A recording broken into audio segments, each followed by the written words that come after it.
नमस्कार। Radio career में आपका स्वागत है। मैं हूँ आपके साथ पारिजात। आप सुन रहे हैं रेडियो हिंदुस्तान। रेडियो करियर हमारा जो सेगमेंट है, इस सेगमेंट में हम आपको बताते हैं वो कहानियाँ जो जिंदा कहानियाँ हैं ना, सच्ची कहानियाँ हैं, और ये आपको प्रेरणा देंगे कि आप भी वैसा ही कुछ गजब का कर सकते हैं जो हमारी इन कहानियों के नायकों ने किया है। ये जो कहानी है हमारी आईएएस ऑफिसर्स की कहानी है, सच्ची कहानी है। ये जो आईएएस ऑफिसर है जिसकी हम बात कर रहे हैं, इनके पिता की मृत्यु के उपरांत इनकी माता ने बकरी का दूध बेच करके इनको बड़ा करके आईएएस अफसर बनाया है। आप हैरान रह जाएंगे कि ऐसा भी होता है। जी हाँ, बिल्कुल ऐसा होता है। ये आपके लिए मोटिवेशन की स्टोरी है। इस पर ध्यान दीजिए तो आपको पता चलेगा कि आप बहुत आसान ज़िंदगी जी रहे हैं। आपके लिए इस मंजिल को हासिल करना, यानी आईएएस बनना या कोई बड़ी परीक्षा पास करना, ज़्यादा मुश्किल काम नहीं होना चाहिए। आईआईटी पास करके इस आईएएस ने घर की आर्थिक स्थिति को ठीक करने के लिए पूरी कोशिश की और माँ की मदद करने के लिए नौकरी करी।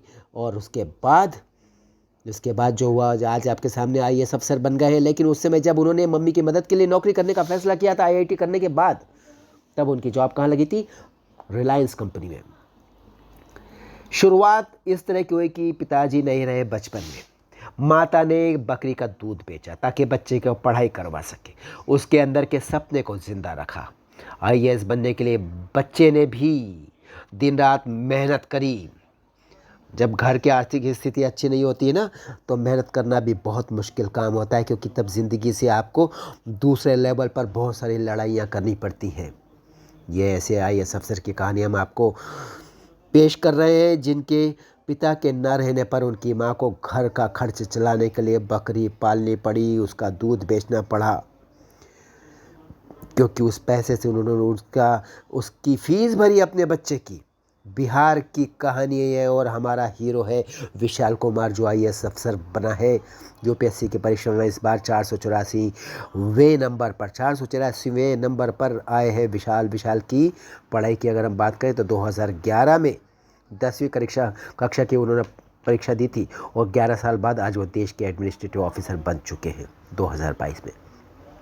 उस समय 2011 में जब 10वीं की उन्होंने परीक्षा दी थी हाई स्कूल की, तो टॉप किया था। देखिए, पूत के पांव पालने में दिख जाते हैं। उसके बाद 12वीं कक्षा की उन्होंने पढ़ाई करी और 2013 में आईआईटी कानपुर में एडमिशन लिया, और साल 2017 में आईआईटी पूरी कर ली, यानी कि आईआईटी की पढ़ाई उनकी पूरी हो गई 2017 में। आईआईटी पास करने के बाद विशाल ने क्या किया? घर की आर्थिक स्थिति को ठीक करने के लिए और मम्मी की मदद के लिए, उनके सहयोग के लिए जॉब करने का निर्णय लिया। जॉब उनके लगे कहाँ पर? रिलायंस कंपनी में। करीब 1 साल वहाँ पर नौकरी की। अचानक उनको ध्यान आया कि अरे हाँ, मुझे यूपीएससी करनी है, सिविल सेवा की परीक्षा देनी है। तब उन्होंने कहा अब फैसला कर लेता हूँ, तैयारी करना शुरू कर देता हूँ। विशाल की आर्थिक स्थिति और उनकी लगन को देखते हुए उनके टीचर ने उनकी कोचिंग की फीस भरी, यूपीएससी के लिए जो वो कोचिंग कर रहे थे। इसके अलावा विशाल को टीचर ने, कमाल है, भगवान ऐसा टीचर हर किसी को दे। उस टीचर ने उनको अपने घर में रहने की जगह दी। वहीं रहकर विशाल ने यूपीएससी की तैयारी की, परीक्षा पास की। आज वो आईएएस अधिकारी बन गए हैं, लेकिन वो अपने टीचर को भूले नहीं हैं और उन्हें ऐसे टीचर को भूलना भी नहीं चाहिए। 2008 में विशाल के पिता की मृत्यु हुई थी, और 14 साल बाद आज विशाल अपने घर में लगे हुए अपने पिता के चित्र की ओर देखते हैं गुमसुम होकर, और कहते हैं काश पापा आप ये देख पाते। उनके पिता मजदूरी करके अपने घर का पालन पोषण करते थे। चूँकि ये पहली भी इस तरह की कहानियाँ बन चुकी, इसलिए हमने पहले नहीं बताया कि उनके पिता क्या करते थे, मजदूर थे। और उनके जाने के बाद, दुनिया छोड़ के जाने के बाद घर की हालत इतनी ख़राब हो गई, मजदूरी के पैसे से घर चलता था, तब मम्मी को वो जिम्मेदारी उठानी पड़ी। लेकिन बच्चे की पढ़ाई उन्होंने रोकी नहीं, और आज विशाल ने उनकी सारे के सारा उनका जो खर्चा है, उनकी सारी मेहनत है, उसको उन्होंने सच कर दिखाया।